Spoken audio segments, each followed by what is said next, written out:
안녕하세요. 승리한 상가족 여러분. 누가복음 12장 35절에서 48절까지의 말씀입니다. 누가복음의 46번째 강좌로 종의 비유와 청지기의 비유라는 제목의 말씀입니다. 승리한 삶의 말씀 중심 예배 중심의 성경 전문 교사를 양성하기 위해서 만들어진 성경 공부 교재입니다. 승리한 삶은 2017년 3월 누가복음 12장에서 19장까지의 말씀을 함께 묵상하고 있습니다. 승리한 삶은 반응에 계신 박윤일 목사님의 구속사로 조망한 성경연수 강해집 누가복음 상권을 통해서 편집이 되어 있습니다. 2016년 창세기 1, 2 상권이 새롭게 나옴을 알려드립니다. 저희들 어제 업로드된 위크스터디를 통해서는 누가복음 전체 구조를 보고 그 구조 안에서 지난주 말씀과 이번 주 말씀의 연결점을 우리가 보고 있습니다. 특히 이번 주에는 이 비유에 대한 말씀이 주는 교훈에 대해서 나눴으니까 여러분들께서 어제 업로드된 위크스터디를 참조해 주시길 바랍니다. 그 안에서 우리가 하나님 나라의 백성의 특징은 무엇인지를 말씀을 통해서 보고 있습니다. 특히 오늘 말씀은 리더를 위한 말씀입니다. 리더를 종과 청지기라고 비유하면서 우리는 누구의 뜻대로 누구를 기다리는 삶을 사냐면 바로 하나님의 뜻대로 예수 그리스도를 기다리는 삶을 산다는 것을 보여주고 있습니다. 그 안에서 하나님 나라의 백성으로서 우리가 먼저 되었는데 먼저 된 우리를 종과 청지기로 비유하고 있습니다. 선생과 재판관이 아니라 종과 청지기로 비유하고 있습니다. 이 말씀이 주시는 의미를 우리가 오늘 깊이 묵상하면서 우리의 삶의 특징이 무엇인지, 리더가 지키고 바라봐야 되는 것이 무엇인지를 오늘 말씀을 통해서 보도록 하겠습니다. 자, 종의 비유와 청지기 비유입니다. 누가복음 12장 35절로 48절까지의 말씀을 함께 하나씩 보도록 하겠습니다. 자, 허리에 띠를 띠고 등불을 켜고 서 있으라. 자, 우리로 하여금 준비하는 자세에 대해서 가르쳐주고 있습니다. 근데 그 준비가 무엇을 위한 준비냐는 거예요. 허리에 띠를 띠고 이제 의복을 다 갖춰 입고 정리된 상태에서 준비된 상태에서 등불을 켜고 잘 볼 수 있게 밝혀놓고 우리로 하여금 서 있으라. 즉 이것은 뭐예요? 우리를 종이라고 비유했을 때 이것은 바로 일하고 있으라는 거예요. 일하고 있으라. 자, 근데 그 일은 무슨 일이냐면 36절에다 너희는 마치 그 주인이 혼인집에서 돌아와. 자, 무엇을 위해서 일하고 있냐면 주인을 위해서 기다리고 있는데 주인이 어디 갔다 오냐면 혼인집에서 돌아와서 문을 두드리며 곧 열어주려고 기다리는 사람과 같이 되라. 즉, 이 사람이 일하고 있는 목적은 무엇이냐면 바로 주인을 기다리는 거고 주인이 돌아왔을 때 문을 열어주려고 기다리는 사람이에요. 그의 삶의 목적은 지금 누구에게 맞춰져 있어요? 그 주인에게 맞춰져 있어요. 그 주인에게 맞춰져 있어요. 그가 일하는 이유는 뭐냐면 그 주인을 맞이하기 위한 거예요. 그 주인에게 봉사하기 위한 거예요.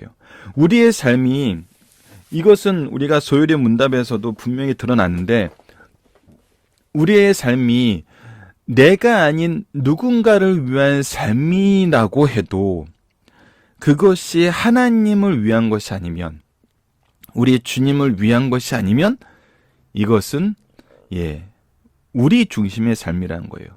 이고센트릭한 거예요. 내 생각 중심이라는 거예요. 우리 중심이 가센트릭, 하나님 중심으로 바뀐다는 것은 좋고 나쁨의 유무가 우리의 판단에 의해서 기준되는 것이 아니라 철저하게 하나님께 있다는 거예요. 근데 이 말씀을 지금 우리가 누가복음 1장에서 12장까지를 통해서 보게 되면서 경험하게 되는 건 무엇이에요? 우리의 이름이 하늘나라에 기록되어 있고 우리가 하나님의 자녀로서 하나님의 일을 하는 것이 진정한 사랑의, 진정한 하나님의 사역의 핵심이라는 거예요. 우리 이미 신앙의 지도자들 통해서 알고 있잖아요. 사람을 보고 일하면 실망해요. 사람을 보고 일하면 분노를 참을 수가 없어요. 사람을 보고 일하면 나의 모든 일이 그렇게 허무할 수가 없어요. 내가 뭐하러 설교를 그렇게 준비했는지, 내가 뭐하러 그렇게 열심히 수고하면서 신방 다녔는지, 내가 뭐하러 심지어는 교회를 개척했는지. 이건 뭐예요? 우리가 하나님이 아닌 사람을 볼 때예요. 우리가 이미 사도행전을 이전에 살펴보았고 죄송합니다. 누가복음도 이미 우리가 두 번째 살펴보고 있는 건데, 무엇을 봐요? 하나님이 일하게 하심을 봐요. 하나님이 준비하심을 봐요. 하나님이 함께 일하심을 봐요. 하나님이 결과를 이루심을 봐요. 그 모든 것이 하나님의 일이라는, 요한복음에서 굉장히 잘 나타나고 있죠. 하나님의 일이라는, 예수 그리스도께서는 하나님의 일을 하러 이 땅에 오셨다는, 그 하나님의 일을 우리에게 맡기셨다는, 그 하나님의 일은 무엇이냐면 바로 영혼을 구하는 것이요, 예수 그리스도를 만나는 것이요, 하나님 나라가 확대되는 것이라는 거예요. 결국은 예수님을 통하여 이루어진 이 구원의 은혜라는 거예요. 근데 이것을 보면은 항상 결과가 있다는 겁니다. 항상 결과가 있어요.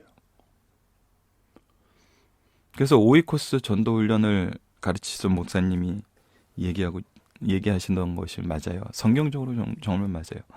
전도를 못하는 건 기적 중의 기적이다. 하나님이 하시는 일인데 그거를 좀 더 좀 이렇게 강하게 표현한다면은 어찌 보면 우리가 하나님의 사역을 맡고 있는 거거든요.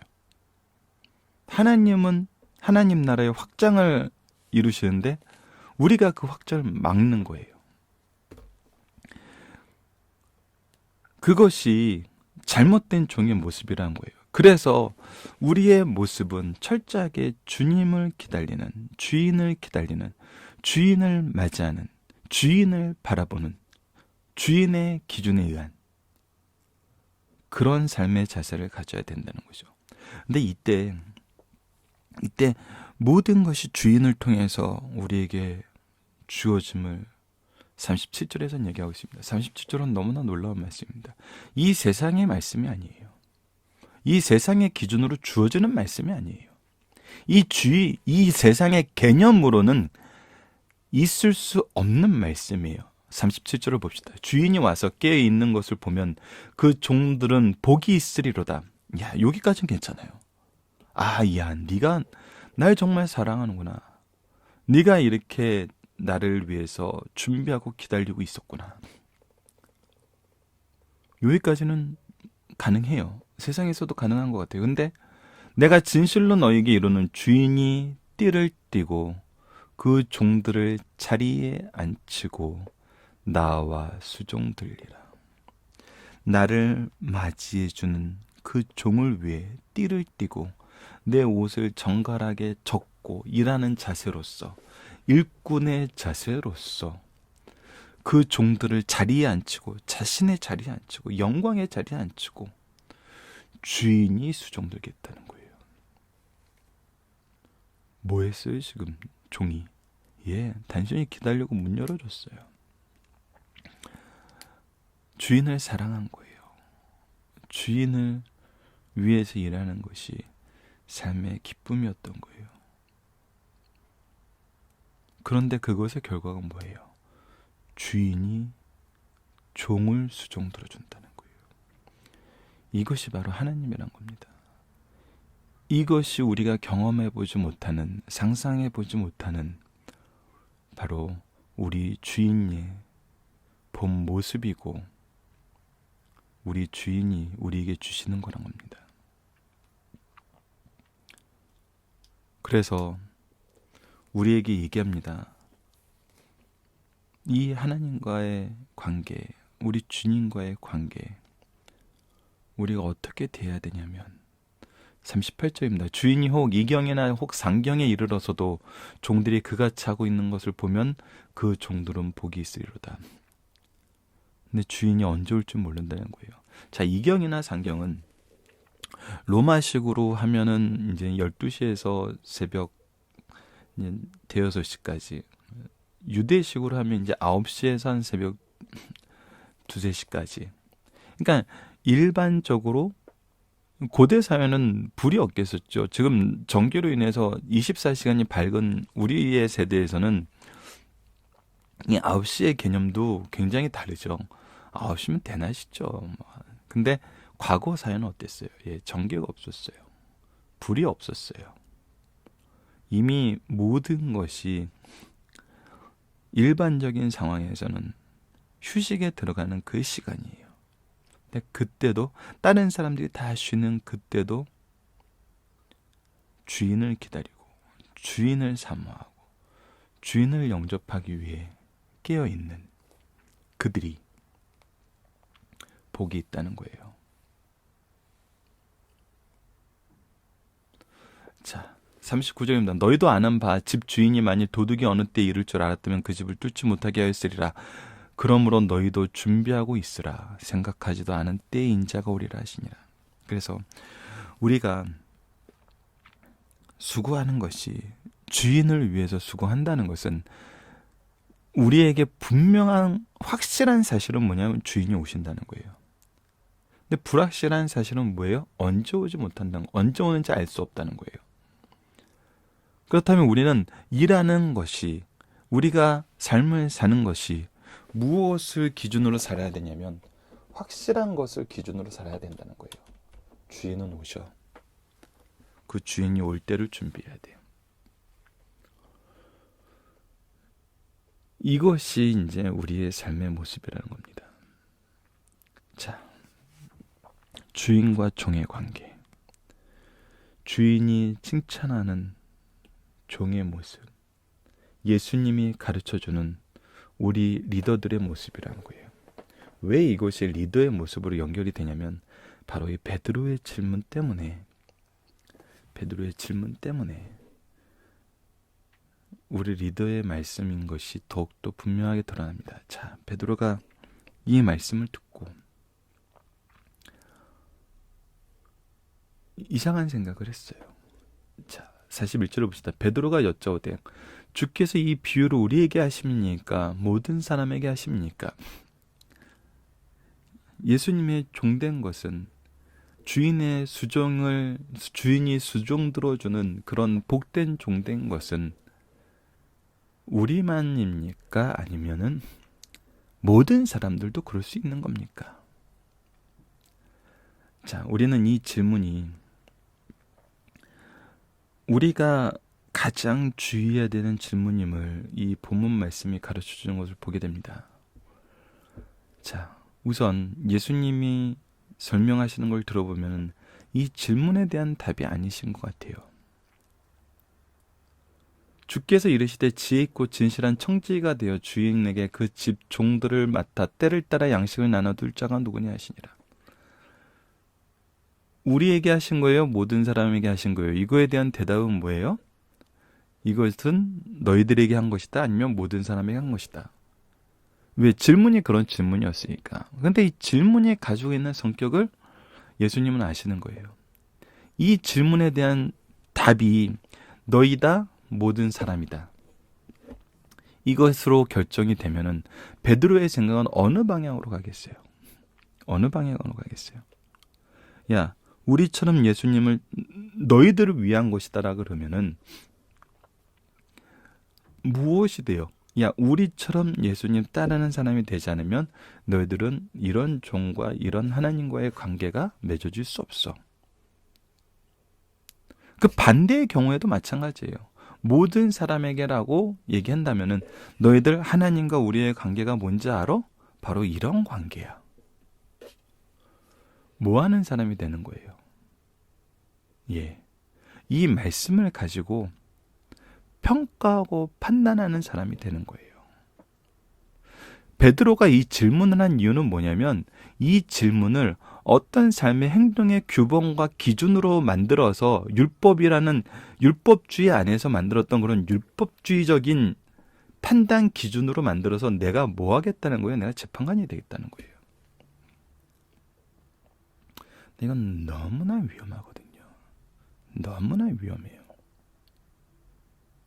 재판관이 되어서 하나님의 복음을 온전하게 전할 수 있는 사람들은 정말 극히 드물어요. 이거는 재판관의 역할이 필요한 교회의 치리 안에서 이루어지는 것과는 분명히 구분이 됩니다. 왜? 교회의 치리라는 것은 하나님의 질서에 대한 선포권이 있는 거거든요. 그러니까 대리적 선포자로서 선언하는 거예요. 우리가 시편에 있는 많은 다윗의 저주의 시가 있어요. 이 저주의 시에 대한 개념에 대해서 박연일 목사님이 항상 강조해서 얘기하는 것이 있어요. 이것은 다윗이 정말 죽이고 싶은 놈이 있어서 하나님 이놈 저주해 주세요라고 이렇게 저주를 하는 것이 아니라 하나님의 공의의 질서에 대한 대리적 선포자로서 하나님의 공의 안에서 이루어지는 그 내용을 하나님의 저주를 선포하는 거라는 거예요.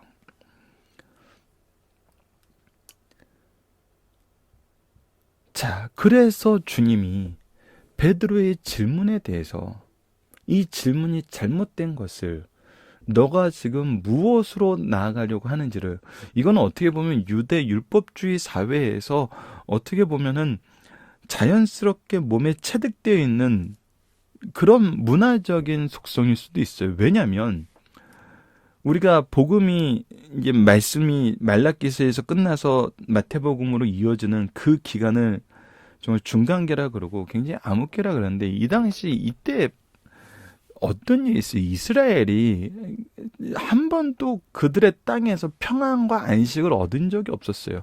이들이 이거에 대해서 말씀을 가지고 연구를 하는데 이제 이 일에 바리새인들이 중심이 됐는데, 바리새인들이 경험한 게 무엇이냐면 이 모든 것이 우리가 하나님의 말씀을 듣지 않음으로써 왔던 하나님께서 미리 우리에게 가르쳐 주셨던 바로 그 저주의 내용이었구나.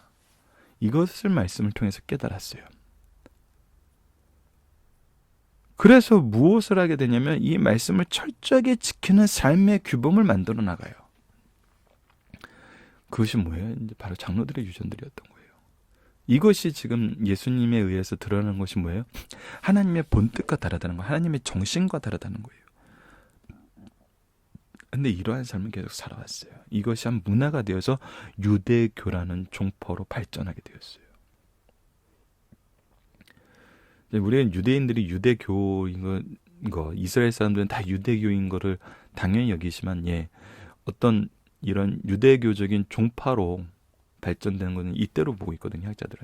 자, 그래서 이제 예수님은 이게 아니거든요. 하나님의 정신, 하나님의 마음은 그게 아니거든요. 그래서 제자들이, 리더들이 되어야 될 모습에 대해서 얘기를 하고 있어요. 42절입니다. 이 놀라운 통찰력이고 놀라운 인도예요. 주께서 이르시되 지혜 있고 진실한 청지기가 되어 주인에게 그 집 종들을 맡아 때를 따라 양식을 나눠둘 자가 누구냐. 자, 리더의 모습은 뭐라는 거예요? 판단하고 평가하는 것이 아니라 때를 따라 그들을 채워주는 거라는 거예요. 그들을 먹이는 거라는 거예요. 그들을 성장시키는 거라는 거예요. 그들이 주인을 바라볼 수 있게 양육하는 거라는 거예요. 내가 주는 게 아니에요. 내가 이것이 누구가 주시는 것임을 선언하면서 이 일을 하는 거예요. 이것이 누구의 일임을 알고서 하는 거예요. 이것이 주인이 주시는 것임을 선언하면서 이것이 주인의 사랑임을 얘기하면서 주인의 사랑으로 하는 거예요. 그것이 바로 청지기라는 거예요. 주인이 이럴 때 그 종이 그렇게 하는 것을 보면 그 종은 복이 있으리라. 야, 두 가지 면이, 이 두 가지가 연결되어 있다는 거예요. 주인이 문을 두드리면 열어주려고 기다리는 사랑과 그 주인의 종들에게 일용할 양식을 줘서 때를 따라서 채움과 성장을 이끌어주는 그것은 하나님께서 동일하게 보고 있다는 거예요. 내가 참으로 너에게 이르니 그 주인이 모든 소유를 그에게 맡기리라. 자, 주인을 기다리는 삶은 주인이 우리를 수종두는 삶으로 표현되고 있어요. 주인의 물질을 가지고 양육하는 삶은 무엇으로 표현되고 있어요? 모든 소유를 주는 것으로 표현되고 있어요. 모든 소유를 주는 것으로. 자, 여기엔 우리는 창세기의 신앙을 다시 한번 돌아봐야 돼요. 하나님이 이 땅을 왜 창조하셨어요? 이 땅을 창조하시고 우리에게 선언한 복의 내용이 뭐예요? 예, 생육하고 번성하라. 이 세상의 창조의 모든 목적은 바로 우리가 축복의 통로가 되는 거예요. 우리로 일하게 하심이에요. 이게 하나님이 창조 때부터 만들어진 질서예요. 그 질서가 지금 어떻게 됐어요? 깨졌어요. 근데 어떠한 사람을 통해서 이것이 회복이 되냐는 거예요. 어떠한 사람을 통해서? 예, 양육하는 사람을 통해서. 주인의 식구로 양육하는 거예요. 주인의 종으로 양육하는 거예요. 만일 그 종의 마음이 생각하기를 주인이 더디오리라 하여 남녀 종들을 때리며 먹고 마시며 취하게 되면은, 때리는 건 뭐예요? 나의 기준이에요. 나의 기준. 나의 욕심이에요. 나의 기쁨이에요.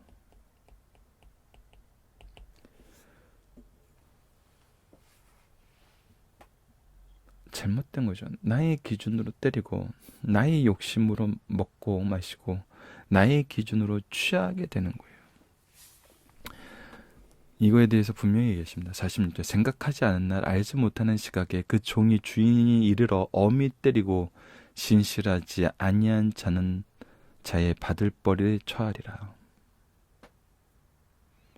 이것은 분명한 형벌이 있습니다.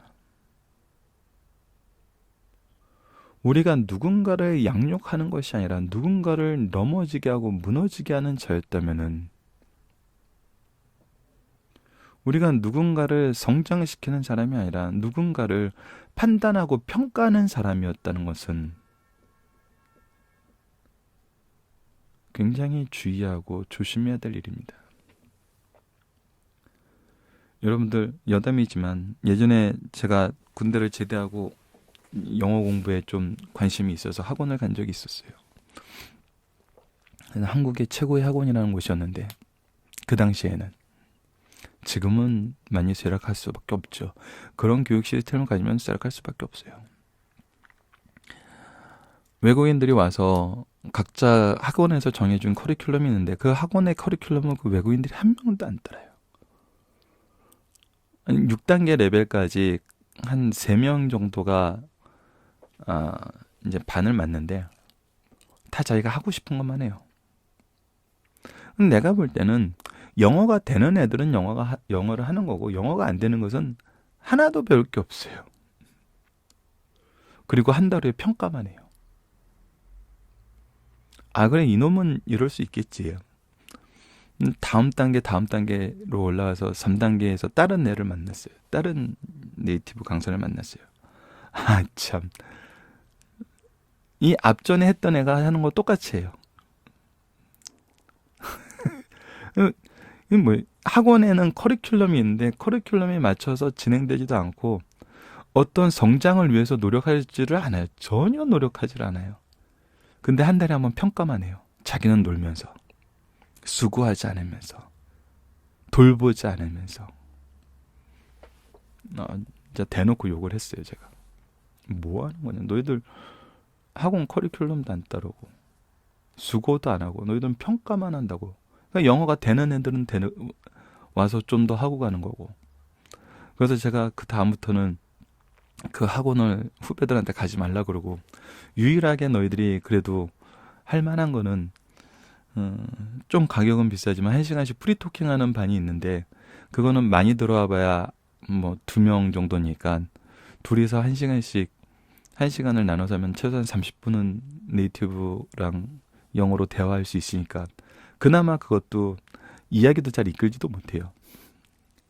질문하면 대답해주고 뭔가 토픽을 잘 준비해 가면은 이제 할 수 있는데, 오히려 너희들이 집에서 열심히 준비하고 20분 동안 열심히 떠들고 그러게 오는 게 훨씬 더 유익하겠다 해가지고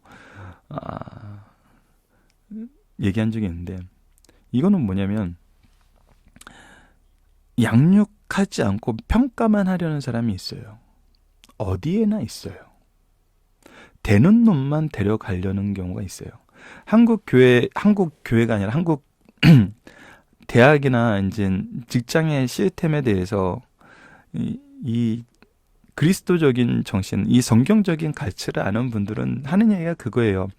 아니, 잘하는 놈 뽑아가서 잘하는 게 어떻게 그 대학의 자랑이 되고, 능력 있는 놈 뽑아가서 그 회사 잘 되는 게 어떻게 그 회사의 자랑이 되겠냐는 거예요.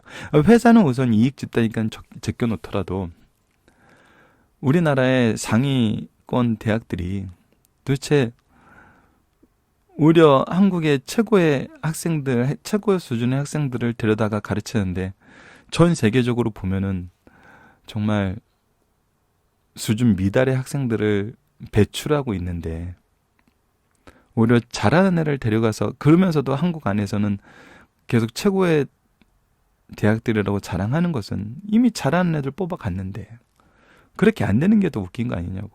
이 얘기는 경영학자들도 얘기를 해요. 아니 다 갖춰주고 하라는 건 누가 못해. 그게 무슨 능력이야. 없는 환경에서 잘하는 것이 경영이지. 정말 경영을 잘하는 것이지. 이 얘기는 뭐냐면 이 세상은 끊임없이 양육하고 돌보는 것을 통해서 성장한다는 거예요. 특히 하나님께서는 우리를 평가하는 자로 세우지 않았다는 거예요. 양육하고 돌보고 성장시키는 자로 세웠다는 거예요. 우리 부모가 평가하는 사람이어 봐요. 아이들이 잘하겠어요? 아이들이 견디겠어요?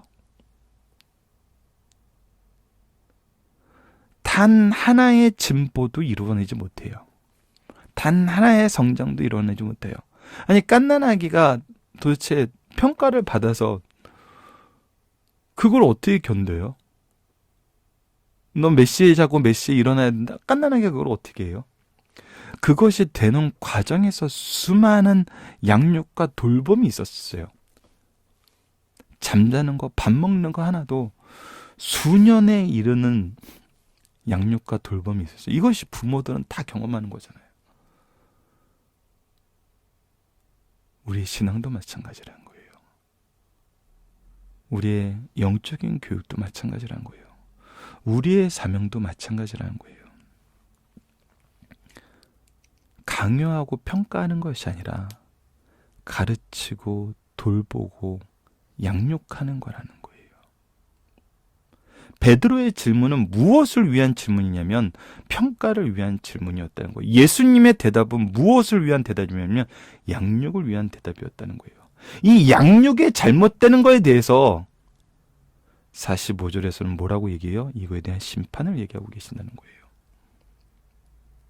45절, 46절은 그 심판을 얘기한다는 거예요. 그래서 다시 한번 강조합니다. 47절입니다. 주인의 뜻을 알고도 준비하지 아니하고 그 뜻대로 행하지 아니하면 종은 많이 맞을 것이요 알지 못하고 맞을 일을 행한 종은 적게 맞으리라. 물은 많이 받은 자에게 많이 요구할 것이요 많이 맡은 자에게 많이 달랄 것이니라. 자, 이 말씀을 함께 묵상하고 있는 승리한산 가족 여러분들, 우린 또 이 말씀을 들고 나가서 평가하는 사람이 되면 안 돼요. 우리 주위에 있는 우리보다 먼저 낸 리더들, 성경은 이렇게 안 가르치는데 저분은 맨날 왜 사람들한테 저래? 가르치거나 본을 보이지는 않고 계속 강조만 해. 강요만 해. 뭐 더 심지어는 한국교회니까 그러니까 욕먹지 뭐 이런 얘기 할 수 있어요. 근데 그거 아니에요, 여러분들. 베드로에게 이 일을 가르쳐 주셨어요. 베드로의 질문에 이 내용으로 바른 청지기의 모습을 가르쳐 주셨어요. 그러면서 주신 말씀이 48절입니다. 알지 못하고 맞을 일을 행한 종은 적게 맞으리라. 이것을 가지고 또 평가하는 사람이 되지 말고 너희 마음에 바른 기준을 가지고 하나님을 바라보는 신앙생활을 하라는 거예요. 그 안에서 우리가 보면은 우리는 알고도 그걸 못했을 때 받게 되는 하나님의 심판의 어미함을 우리에게 얘기해주고 있습니다. 많이 받은 자에게 많이 요구할 것이라는 거예요. 많이 맡은 자에게 많이 달라 할 것이에요.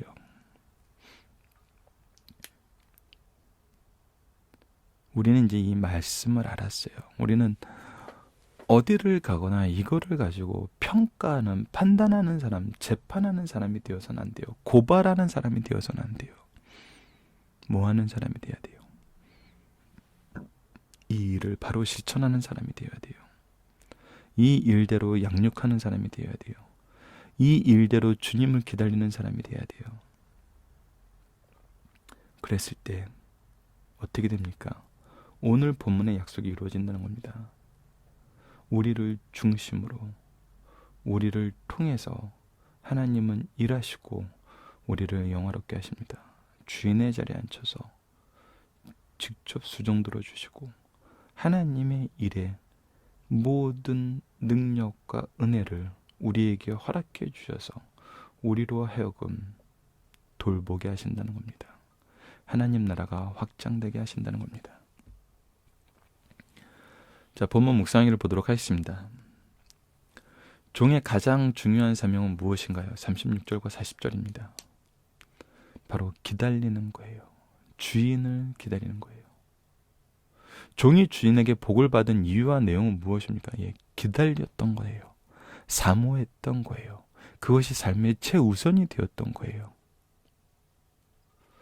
이거에 대한 복은 우리를 섬겨주신다는 겁니다. 우리를 수종들어 주신다는 거예요. 이것은 하나님만이 하실 수 있는 일이에요. 하나님과의 우리와의 관계를 보여주고 있어요. 세상은 이거 이렇게 안 해요. 못해요. 하는 걸 오히려 미련하게 봐요. 하나님의 사랑이 너무나 잘 드러나는 내용입니다. 베드로는 무엇을 질문하였고 예수님의 대답이 가진 의미는 무엇입니까? 베드로는 이것을 또 판단하는 기준으로 삼길 원했어요. 하지만 예수님은 이것이 판단의 기준이 재판관으로서의 삶을 살다가는 것이 아니라 섬기는 자, 양육하는 자, 봉사하는 자로, 성장시키는 자로 살아가는 거예요. 청지기에게 맡기신 것은 무엇입니까? 잘못된 종의 모습은 무엇입니까? 청지기에게는 종들을 맡겼어요. 잘못된 종의 모습은 주인이 오는 것이 더디오리라고 생각하고 자기 중심으로 자기 이득과 자기의 즐거움을 위해서 일한다는 거예요. 자기의 판단에 의해서 교회의 모든 것을 한다는 거예요. 저는 어려서부터 말씀 중심, 예배 중심의 교회에서 자라가지고 항상 대리적 선언자로서의 모습에 리더의 모습을 보고 컸습니다. 그래서 예배 시간 순서 하나하나, 말씀 하나하나, 이것이 내가 마음대로 할 수 있는 것이 아니라 내가 주보를 만들고 주보의 틀을 안에 들어가는 내용들을 채웠지만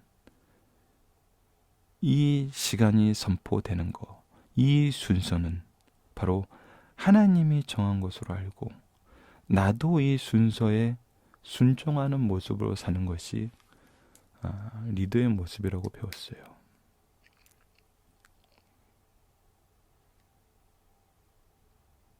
이것을 하나님께서 나를 통해 선언했다고 생각하는 사람들은 내가 가장 이 말씀에 순종해야 되는 사람인 것을 알아요.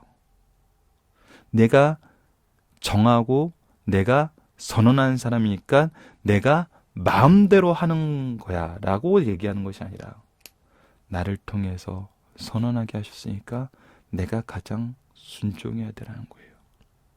그래서 이런 사람은 예배를 허투루 대하지 않고 말씀을 허투루 대하지 않습니다. 예배에 가장 진지하고 예배의 순서에 가장 집중할 수 있으며 예배의 말씀을 가장 잘 실천하는 사람이 됩니다. 이것이 바로 청지기의 모습이라는 거예요. 청지기 리더에게 요구하는 것은 무엇입니까? 주인의 뜻을 알고 그 뜻대로 행하는 거예요. 그리고 그 뜻을 알게 하심은 나에게 더 많은 일을 맡기기 위함이라는 겁니다. 더 많은 일을 맡겼을 때 우리가 청지기가 되지 못하면은 더 많은 죄의 목록만 쌓일 것이라는 거, 이미 우리가 질문 4번에서 나타났던 모습입니다. 중심 사상을 보도록 하겠습니다. 성도에게 주의 재림은 혼인잔치와 같이 기쁜 날이라는 거예요. 그러므로 늘 깨어 준비하고 있어야 한다는 거예요. 주의 오심은 도둑의 침입에 비유한 것은 준비치 않은 자에게 돌연상을 강조하기 위함이에요. 예비하고 있는 성도들에게 당황함 없이 기쁘게 맞이할 수 있으나 저 악한 자들에게는 도련이 오셔 영벌에 처할 것을 말씀해주고 있다는 것입니다. 두 번째입니다. 사람들의 생각보다 주의 재림이 너무 늦다고 판단될 수 있다는 거예요. 이때 교회 안에서는 충성과 지혜 두 덕목을 갖춘 지도자가 필요해요. 이거 굉장히 중요한 말씀입니다. 충성과 지혜. 이들은 주께서 늦게 오시더라도 맡겨진 직소를 때에 따라서 양식 말씀을 나눠주면서 주께 충성을 다하게 되네요. 주의 재림은 이런 충성된 종들에게 가장 복된 날이요, 주님께 큰 칭찬과 상금을 받는 날임을 가르쳐 주시고 계세요. 그리고 이 종들을 통해서 무엇을 하세요? 하나님의 일을 하세요. 3번입니다. 주께서 재림하시기까지 주의 종들에게 상당한 권리와 책임이 주어진다는 겁니다. 그 중에 악한 종들은 주의 더디오심을 이용하여 권리를 남용하면 물론이요, 술 친구와 더불어 먹고 마시고 방탕한 삶을 산다는 거예요. 그러나 생각지 않은 때에 주께서 재림하실 것이요, 그들은 영원한 형벌을 받게 된다는 사실을 가르쳐 주시는 말씀입니다. 여러분, 제가 좋아하는 말씀 중에 하나가 시편 16편 말씀이에요. 시편 16편 말씀을 보면은 참 사도행전을 통해서도 이 말씀을 우리가 깊게 나눴던 적이 있는데, 바로 베드로가 예수님의 재림을 이제 인용한 다윗의 시인데, 이 다윗의 시 중에 또 가장 이 그리스도인들의 모습에 대해서 잘 표현한 말씀은 저는 2절과 3절로 보고 있어요. 시편 16편 2절과 3절을 읽어드리겠습니다. 내가 여호와께 아뢰되 주는 나의 주님이시오니 주 밖에는 나의 복이 없다 하였나이다. 적어드리겠습니다. 시편 16편 2절에서 3절. 2절은 하나님이 나의 복임을, 하나님이 나의 삶의 기준임을 선언해요. 그 기준 안에서 사는 삶의 모습이 바로 3절에 나타납니다.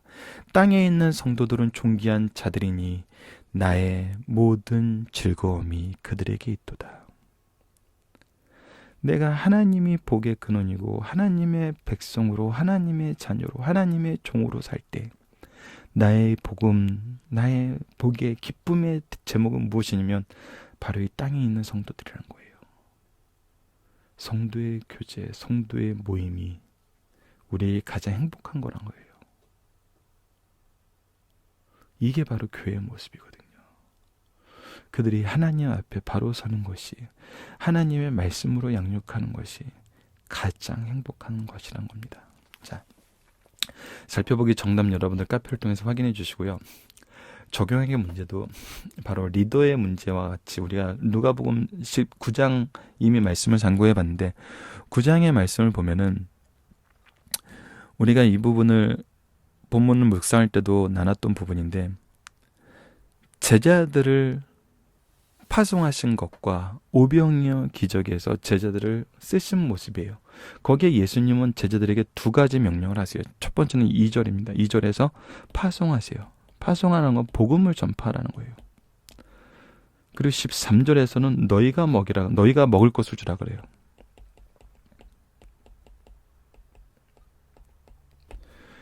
파송을 했던 결과는 뭐냐면 사람들이 예수님을 찾아왔어요.